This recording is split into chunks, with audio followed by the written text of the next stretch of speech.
final boss, Imperator X from Sonic Chronicles. This is a long boss fight track. If you look through the admittedly terrible sound mix on the DS, there is a truly unique boss theme in there, with the intensity and chaos that Imperator X, leader of the mysterious Nocturnus Echidna clan, deserves. It starts off with some gnarly percussion, almost like a militaristic parade with electronic kick and a faint metallic tick.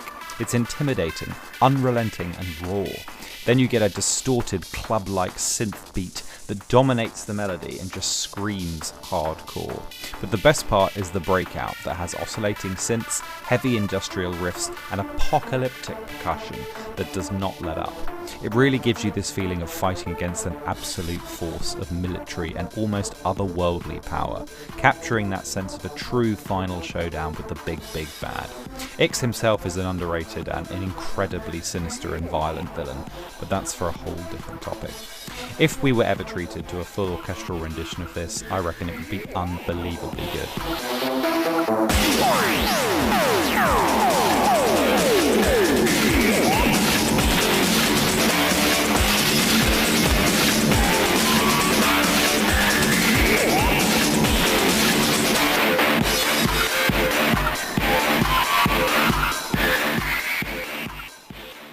Next up, in 9th place, Music Plant Act 1 from Sonic Advance 2.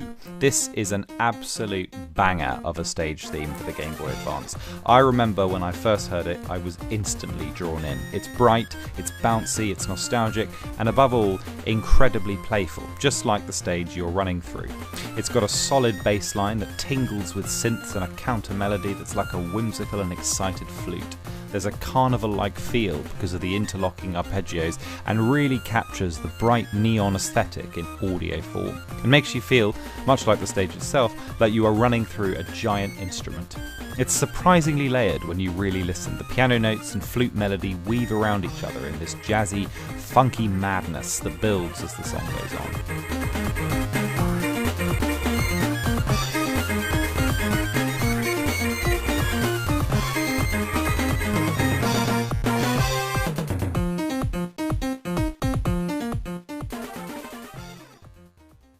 In 8th place, Rusty Ruin Act 1 from Sonic 3D Blast Flicky's Island, the Saturn or PC version. What an absolute dream from Richard Jacques, pushing the boundaries of the Saturn's audio capabilities into the stratosphere. This track has what I feel modern Sonic games has completely lost. Mystery, intrigue, ancient ruins with an organic pulse. To be fair, Sonic Frontiers gives us some of this while exploring the 5 islands, but those are more like hub worlds rather than level stages. Nothing in this song communicates urgency. The focus is exploratory and captures the feeling of moving through ancient, overgrown ruins that you don't fully understand. That inspiring opening with the kaleidoscope notes eases you into the zone before hitting you with a delightful fusion of a pan flute style synth, warm electronic piano chords that gives it a jazzy smoothness, and tribal chanting that imbues the whole vibe with a sense of awe. It evokes loss and sadness, but also gives you, as the player, a sense of purpose through that reliable swing rhythm of the percussion. Bring this stuff back. It works so well in Sonic levels as an always refreshing pace changer.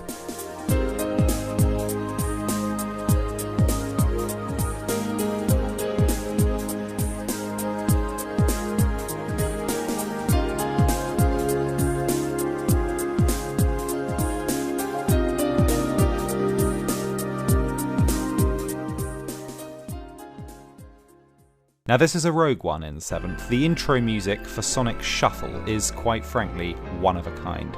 This track is extraordinary. Admittedly a deeply flawed game, the incredibly unique OST is enough of a reason to play it. Everything about this bizarre entry into the franchise is captured in the intro song that plays over the unhinged opening cinematic.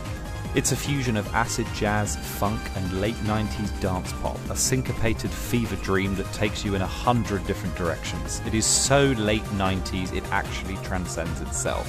Some crazy and very catchy electronic piano and synth dominates the melody, especially towards the end as it builds to its climax with flourish after flourish.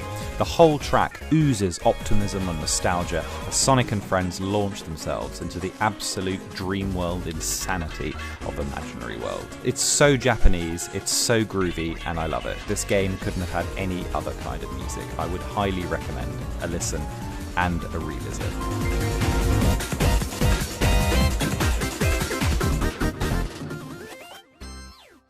Next up is a niche one. It's a cutscene theme from Sonic Rush called Event Blaze. There is something just so good about this music. It's really hard to pin down. It's got a kind of built-in joy that just stays with you and captures the happiness of this era of Sonic games. But it also adds to Blaze's character. It's delivered through a warm electro piano with a jazz turnaround progression that never fully resolves, a classic Sonic audio motif. When you dig under the main melody, there's a complex series of bass, strings, and percussive beats going on that gives this track this reflective, excited but bittersweet feeling that's difficult to capture. It matches Blaze's character arc. She's aloof, above everyone around her, and has to learn empathy from Sonic.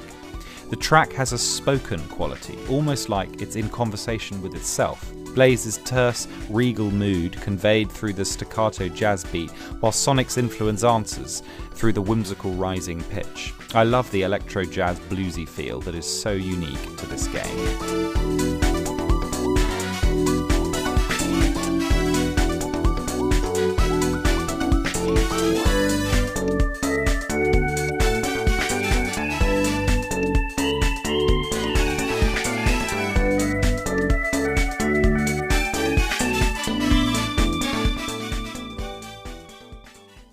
We're halfway, and coming in strong at number 5, we have an absolute swinging banger. Blast Town 80s 90s Boulevard from Sonic Riders Zero Gravity, the secret track that you unlock that's a Sega-verse city acid trip.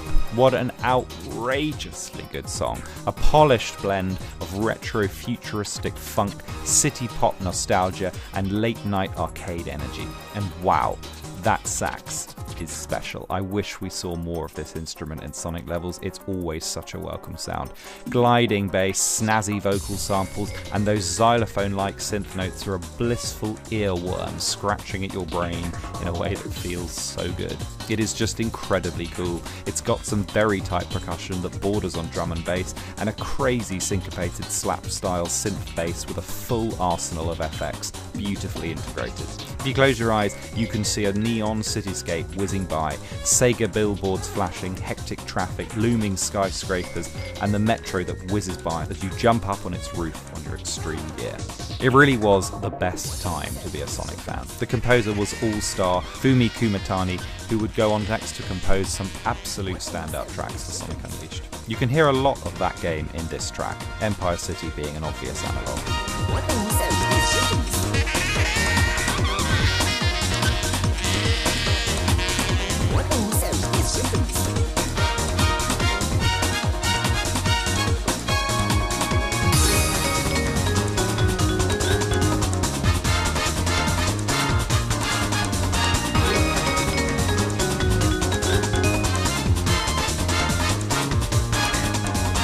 And speaking of Sonic Unleashed, in 4th place, I've got one of the most underrated boss fight tracks of all time, Dark Gaia Spawn Battle from Sonic Unleashed. No, don't worry, not the combat music, just the boss fight music that plays when you battle Dark Gaia Phoenix, Moray, and Guardian. Just give this a listen on full volume and bask in its completely unrelenting momentum. Listen to that percussion beat at the start that sounds like a wild beast running towards you at full pelt. The beats are non-metronomic, they rush slightly ahead of each other every few bars, which creates a sense of galloping urgency. Then the brass kicks in and sounds like it's yelling threats at you, bearing down and warming up to unleash a full force attack. And then it breaks out into an insane brass fanfare that makes you feel like all hell is breaking loose. It builds tension with the French horns, kicking off like an earthquake and hitting you with the auditory equivalent of a stampeding herd of trumpeting elephants. It's immense, an ancient and unstoppable power, no better shown in visual form than the blazing Dark Gaia Phoenix streaking across your screen. It has everything a good boss fight music should have and more, and it's also just so Sonic Unleashed, and for that, I can't get enough of it.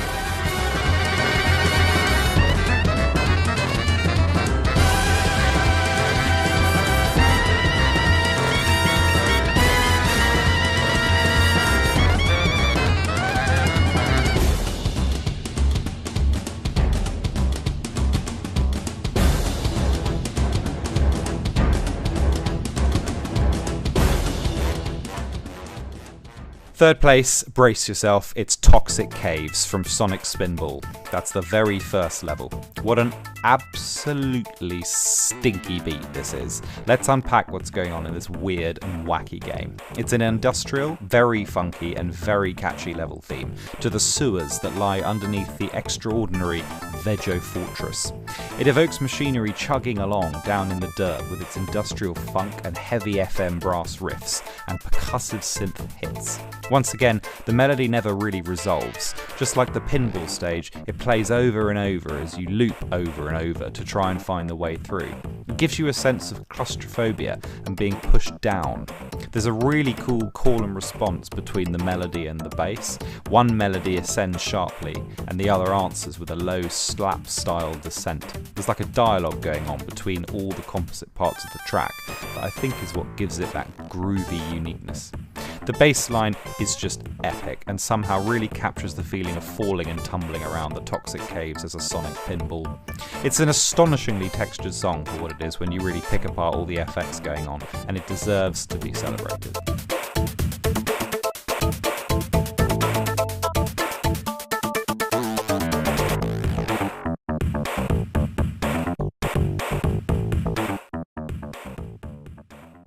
Okay, second place, back to another boss fight. This one deserves so much more recognition than it's got. It's Guardian Ghost from Sonic Frontiers. Listening to this at full volume is possibly one of the most intense musical experiences I've ever had in my life.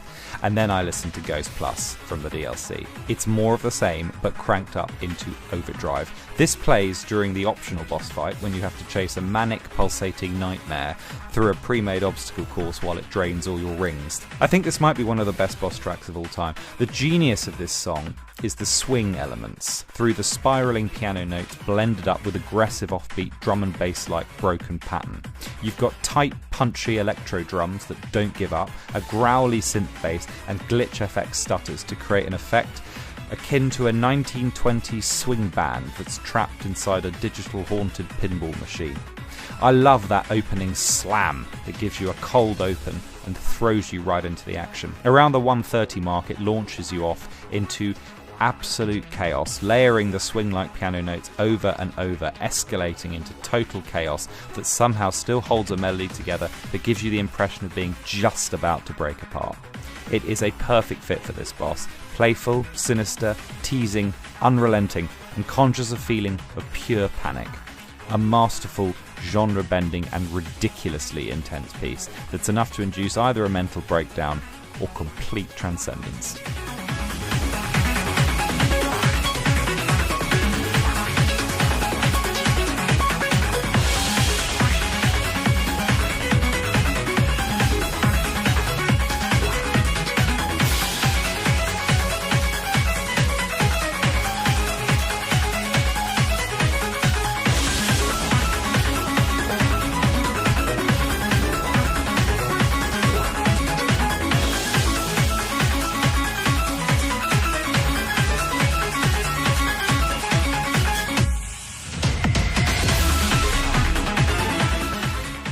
First place, in my opinion, of all the underrated songs, this is my favourite. Can You Feel the Sunshine always steals the limelight for Sonic R's iconic vocal track offering. It's time to give Living in the City the praise it deserves.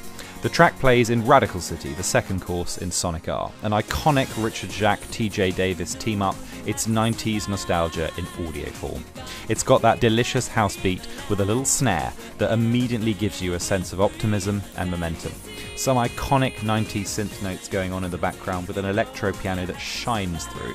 It's got such a rich and busy texture that makes it fit the urban environment you're racing through and TJ is singing about. The highlight of the track is the bridge starting in the sky at night, the stars are shining bright. The momentum of the track pauses, creating a natural break that builds itself back up, evoking an explosion of city lights as TJ blasts that she's here to make it right. The lyrics themselves capture the essence of Sonic's philosophy. It's about freedom, dreaming, seeing the best in people and getting the most out of life while racing through a bright cityscape at night. Yes, it's repetitive and just incredibly 90s Sega, but I can't get enough of it. Every time I hear it, I'm a happy child, just living the dream that's being sung about to race through the mountainous radical city to find 5 balloons or unlock puppet tails, and I suspect it'll have that effect for the rest of my life.